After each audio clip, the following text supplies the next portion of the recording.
So ayan po, nandito po ako dun sa ilog part, sa creek part. Actually bukal siya bukal talaga siya. Ayan po, makikita nyo. Yan, bukal po yung pinanggagalingan, doon po nanggagaling papunta pa doon. And dalawa daw po yung pinanggagalingan, may isa pa po sa part na yon. And ito naman yung parang pinakapand na pag-ipunan ng tubig. Ito sa part na to, siguro daanan ng tubig to. Yan o. Daanan ng tubig. Diretso shoot dun sa ilog. Kasi ilog po yung boundary na yan. Tapos ito pong likod ng mga mahogany, barangay road po yan. Hello, good day po sa inyo lahat. Sinitan po ito. And yan, welcome back po tayo sa ating bagong vlog na ito. Ito po ay saktong 10,000, saktong isang hektarya, 10,000 square meter. Located po ito dito sa Dolores, Quezon. And makikita nyo po yan, tabing-tabing kalsada and fully fenced po yung frontage and gated po ito. So more than 150 meters po yung frontage niya. And ito po ay raw and unfiltered talagang kung ano yung pupuntahan ko ngayon, yun din yung masasaksihan ko at yun din po yung masasaksihan nyo. So puro mga farm din po yung mga katabi. And ngayon po is around 4 PM, magpo 4 PM. So yan po, papasokin na po natin ang loob, ang interior. So yung pala, yung property is parang slope ng konting-konti lang. Pag dito, pakita nyo, ano siya, patag na pantay. Pagdating po doon sa Mapun, medyo slope na po yun. And sabi nila may ilog na po doon sa gilid na yun. So let's see, tingnan natin. So dito po meron pong runway sakyan, paradahan, tigilan ng mga pupunta rito. And ito siguro dating bahay siguro to, no? Kubo. Ayan, sa gilid po, sa boundary ng kabilang property, nakabakod na rin po. Ayan, sige. May sarili pong deep well. May sarili, yung sarili yung deep well na nakapost. Yung sinend sa akin yung picture, yan yung deep well. Oh. Ang mga puno niya, mangga. Mangga, tapos ito daw mga halaman yan is imported yan. Ito to? Yung halaman na yan, sabi nung may-ari. Oo nga, to. Tingnan natin.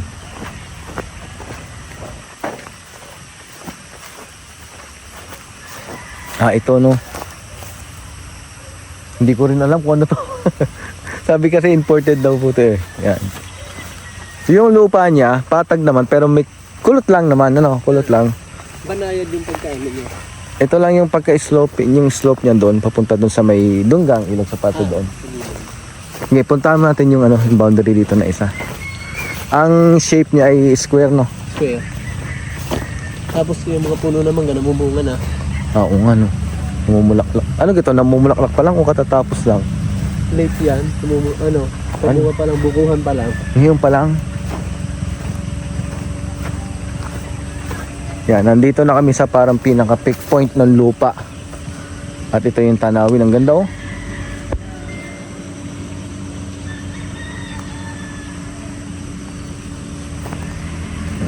Ayan ang boundary. Yan, yun na mismo yung boundary. Akala ko tong linya ng wire na to.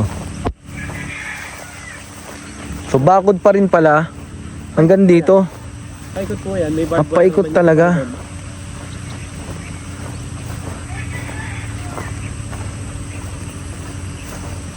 Dito mangga. Dito pala mga puno. Sa right side na to. Sige, ikutin namin ni Boss Edwin.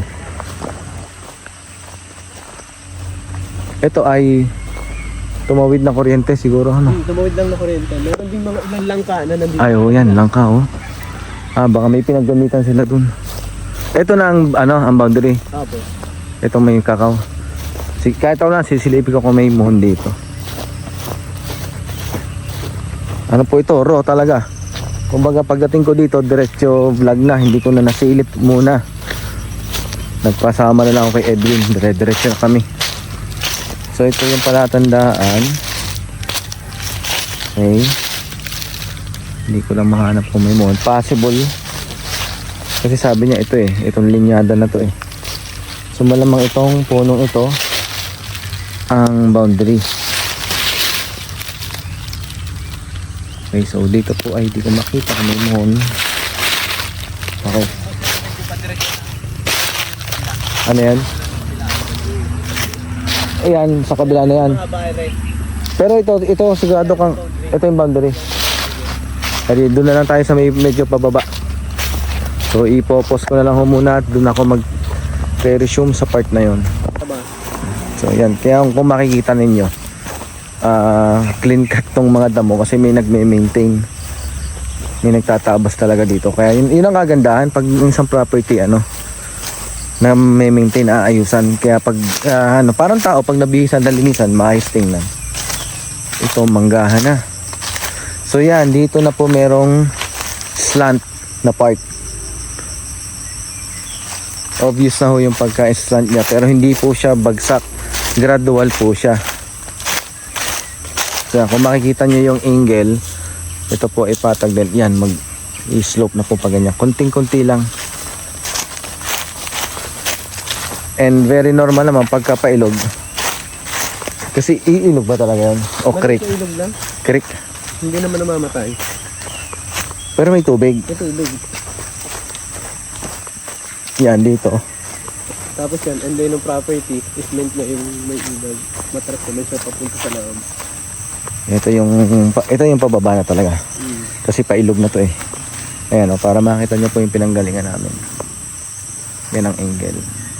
Yan o, pababa na ho talaga. Pero okay pa rin po, hindi po siya bagsak na agad bigla. May pagka-trek, hike ng konti pabalik. Expected na po yung pagkapailog talaga. So ito na yung ilog. Okay, so may bukal. May bukal pala. Style na bukal, pero hindi siya bukal. Ilog talaga consider yan.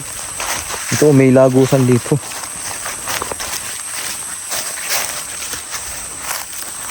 Sige boss Edwin, kahit ako na. O yan, ito na yung pinaka... Ito sagad o naka-isment pa to? Naka-ismet na ho yan. Naka-isment na, pero... Nakatas na. Nakatas na, pero hasagad to hanggang ano. Oo. So, isment na to, inatras nila yung bakod, di nila sinagad. May tubig din may bukal. Ayan may agos ng tubig dito. Siguro nililiguan nila ng mga kalabaw to, kaya ganyan. Kasi may may mga bakas. Wait lang.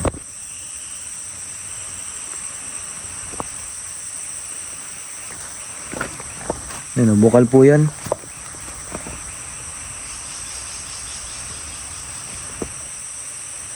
So ayan, tuloy na po natin yung vlog. Kung makikita nyo, yan po yung pinaka-pond, malumot po siya. Papunta rito, connection po yon, diretso po yon, kalsada pa rin po yung side na yon kasi nandito po ang frontage. So hanggang dito po ay part pa rin ng property kasi adjacent talaga siya o tabi talaga siya ng creek or ng ilog na to. Para ako nasa rainforest dito, ang ganda.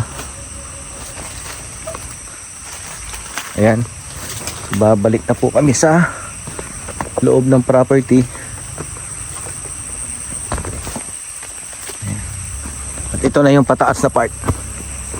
So yung bakod, ulitin ko po, ito po ay inatras na dito sa ilog. Insment na po yan. Yan. Ito na yung pataas ng konti.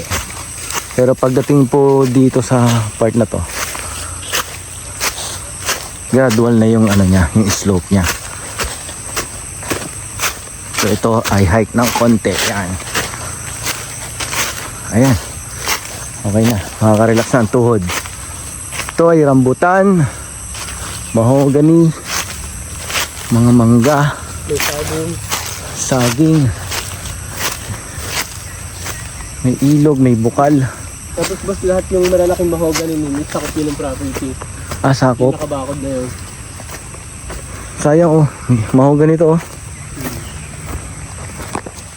Baka kasama. Basta may option. Basta ayun. So yan, part pa rin ng tabing ilog yan. Hindi ka nakaka-relax, kaya may puno na ito. Ang ganda dito, namin na ako. Ito no. Ang ganda ng aura ng puno ito eh.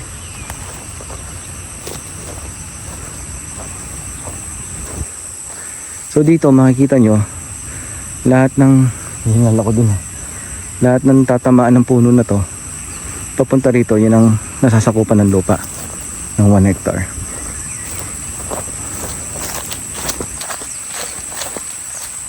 So kulot yung lupa niya. Pero pagdating sa ilog, pagpapunta ng pailog, medyo pababa na. Ayan, pagdating dito, pababa uli. So bumuro siya pa ganun. Pero yung pinakagitna, papunta doon sa frontage, ano po talaga, patag na patag.